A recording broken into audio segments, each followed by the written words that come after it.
इनकी बाह्य क्रिया का अरहन नाम के राजा ने अनुकरण किया और यहीं से जैन मत का प्रारंभ हुआ। ऋषभनंदन भरत सम्राट बने। बड़े पुत्र सुमति पर सत्ता का भार सौंप के पुलहा आश्रम नेपाल, जो मुक्तिनाथ का क्षेत्र है, वहां पर चले आए और गंडकी नदी में स्नान करते थे, वहीं पर भजन करते थे। एक दिन गंडकी नदी में स्नान करने के पश्चात भगवान सूर्य नारायण को अर्घ दे रहे थे महाराज भरत,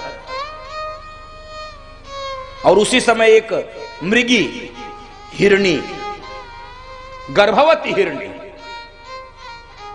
जल पी रही थी। तभी जंगल में से शेर के दहाड़ने की आवाज आई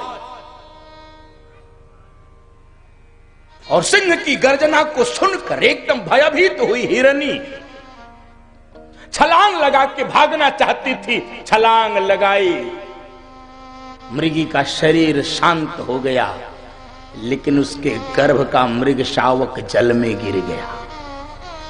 वह मृगी का जल, वो जो बच्चा है, वो जल में गिर गया। भरत जी संत हैं, भीतर से करुणा फूटी, द्रवित हुआ हृदय कि यदि मैं इसको तुरंत नहीं बचाया तो इसके भी प्राण जा सकते हैं। और एकदम से गए, जल में से मृगी इस मृग शावक को बाहर निकाले, हिरण के बच्चे को बाहर निकाले, तत्कालिक जो भी आवश्यकता होती है वो सब किया, देखभाल किया। मृग शावक स्वस्थ है। यहीं तक हम सबका कर्तव्य है। दर्शन करिए इस प्रसंग का, बस इससे ज्यादा दया बाधक हो जाएगी आपके जीवन में। यहां तक तो दया करना हम सबका धर्म है। दया सर्वभूतेषु संतुष्टया येन केनवा। इससे आगे की दया बाधक हो जाएगी आपके जीवन यात्रा के लिए।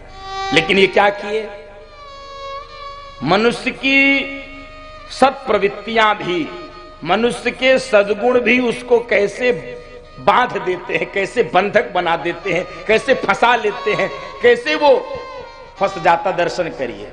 अब ले आए, हरी हरी घास ले आते थे, उसके लिए चुन चुन कर अपने हाथ से उसको खिलाते थे, दूध पिलाते थे।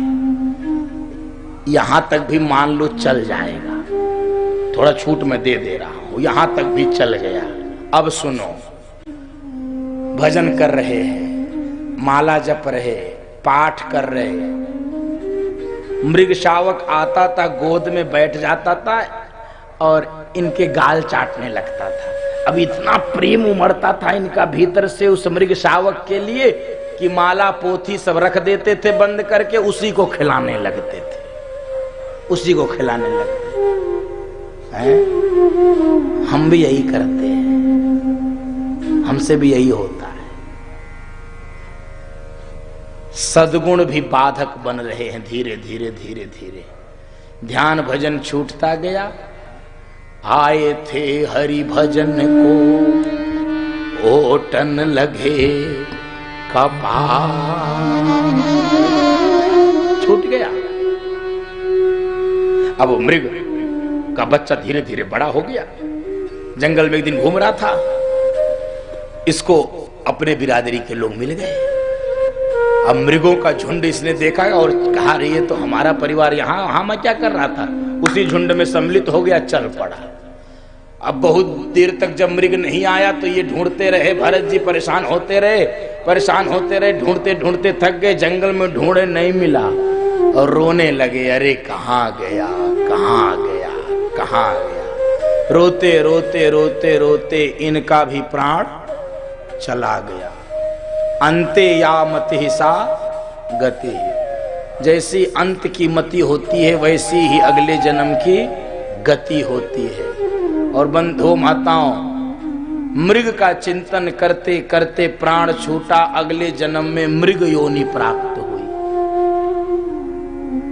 तो क्या कहते हैं संत, एक मृगा के संग ते भरत धरे मृग देह, तुलसी उनकी कौन गति, जो घर घर करत सने।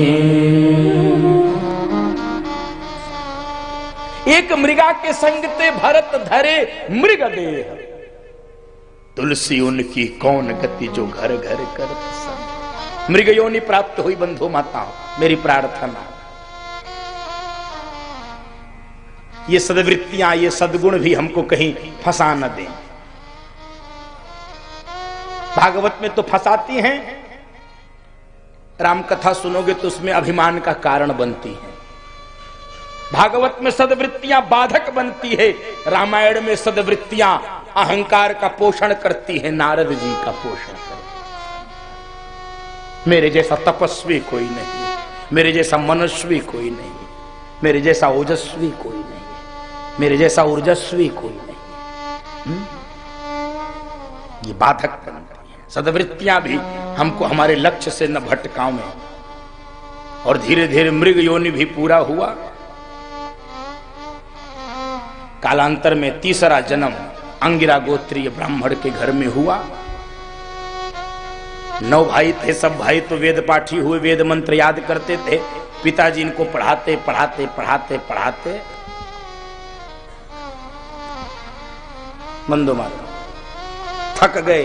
वेद मंत्र तो छोड़ो, गायत्री मंत्र नहीं याद हुआ इनको, कुछ नहीं याद हुआ इनको। तो पिताजी कहने लगे, सुनो इसका नाम आज से जड़ भरत, जड़, ये जड़ है एकदम जड़।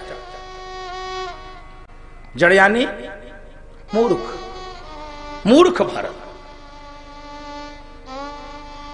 और सत्य बताऊं, भरत जी मूर्ख थे नहीं।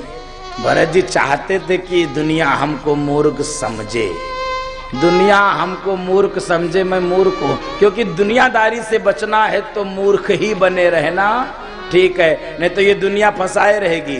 होशियार बने रहोगे तो दुनिया फंसाए रहेगी। और भरत जी को पता था ये दुनिया, ये महफिल मेरे, फंसना नहीं है, निकल गए। स्वार्थी दुनिया है, बहुत विचित्र है। स्वार्थ जब तक पूरा नहीं होता तब तक पीछे पीछे घूमती रहती, स्वार्थ पूरा हो जाने के बाद बुलाने पर भी नहीं आती। बंधु माता, ये संसार का स्वभाव, इसलिए हम पागल बनकर घूमते रहेंगे। और भरत जी विचरण करने लगे, साधक वृत्ति अपनाकर, परमहंस वृत्ति अपनाकर विचरण करने लगे। एक दिन